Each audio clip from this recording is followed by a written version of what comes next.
Shalom dan selamat pagi untuk Bapak Ibu serta saudara-saudari yang terkasih.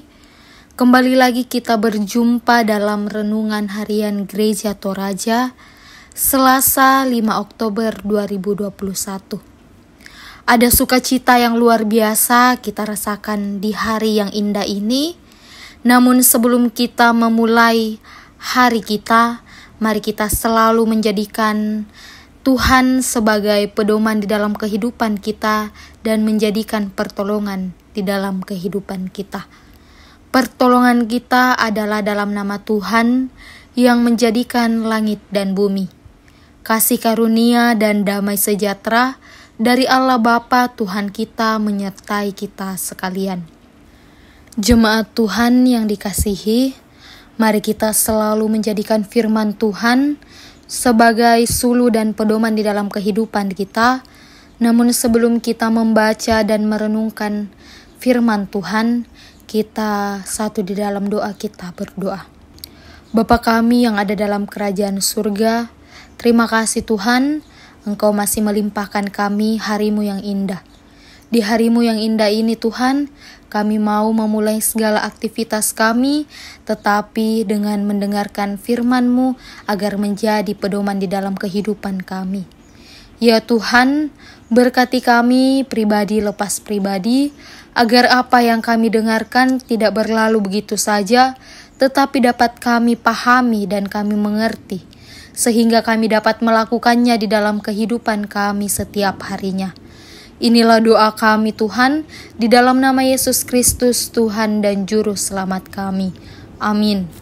Bapak Ibu serta saudara-saudari yang terkasih, pembacaan kita pada hari ini terambil dari Bilangan pasal 5, ayatnya yang ke-11 hingga ayatnya yang ke-22.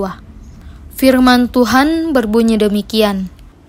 Hukum mengenai perkara cemburuan.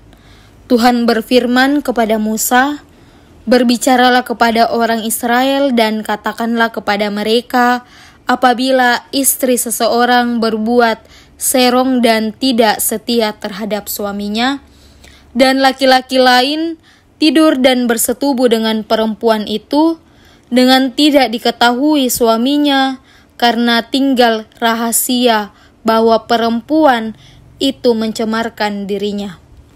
Tidak ada saksi terhadap dia tidak kedapatan.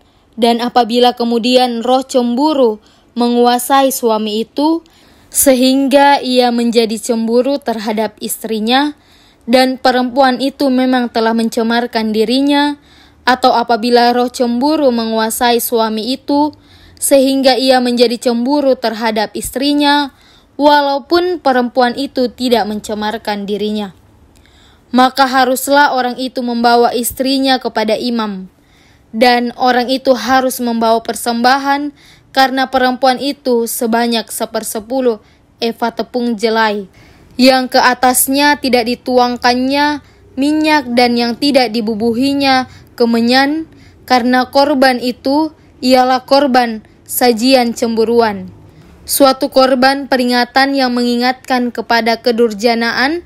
Maka haruslah imam menyuruh perempuan itu mendekat dan menghadapkannya kepada Tuhan. Lalu imam harus membawa air kudus dalam suatu tempayan tanah, kemudian harus memungut debu yang ada di lantai kemah suci dan membubuhnya ke dalam air itu.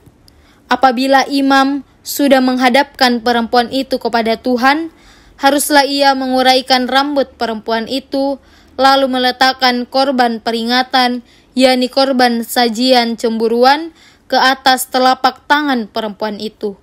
Sedang di tangan imam haruslah ada air pahit yang datangkan kutuk. Maka haruslah imam menyumpah perempuan itu dengan berkata kepadanya, jika tidak benar ada laki-laki yang tidur dengan engkau, dan jika tidak engkau berbuat serong kepada kecemaran, padahal engkau di bawah kuasa suamimu, maka luputlah engkau dari air pahit yang mendatangkan kutuk ini. Tetapi jika engkau, padahal engkau di bawah kuasa suamimu, berbuat serong dan cemarkan dirimu, oleh karena orang lain dari suamimu sendiri, bersetubuh dengan engkau, dalam hal ini haruslah imam menyumpah perempuan itu dengan sumpah kutuk. Dan haruslah imam berkata kepada perempuan itu, maka Tuhan kiranya membuat engkau menjadi sumpah kutuk di tengah-tengah bangsamu dengan menghempaskan pahamu dan mengembungkan perutmu.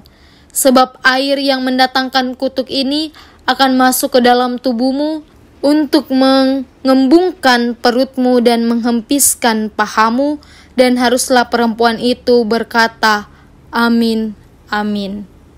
Jemaat Tuhan yang terkasih, tema perenungan kita pada pagi hari ini ialah dampak kecemburuan. Cemburu atau kecemburuan adalah satu sifat buruk manusia pada semua tempat dan pada sepanjang abad, baik melibatkan orang tua atau muda, di kota ataupun di desa, tidak terkecuali orang Kristen. Karena kecemburuan khususnya yang berhubungan dengan keluarga seringkali menjadi alasan seseorang, suami atau istri, melakukan tindakan atau perbuatan yang berakibat fatal dan lebih buruk. Untuk mengantisipasi dampak yang bakal terjadi akibat kecemburuan, maka Tuhan menyampaikan perintah kepada Musa tentang mekanisme penyelesaian jika ada kecemburuan khususnya dari seorang suami kepada istrinya. Melalui perintah ini dijelaskan langkah-langkah yang harus dilakukan jika hal itu terjadi, yakni melalui imam yang harus melakukan sumpah kutuk yang berakibat fatal. Dari sini jelas bahwa perbuatan serong adalah suatu yang tidak pantas dilakukan oleh umat Tuhan.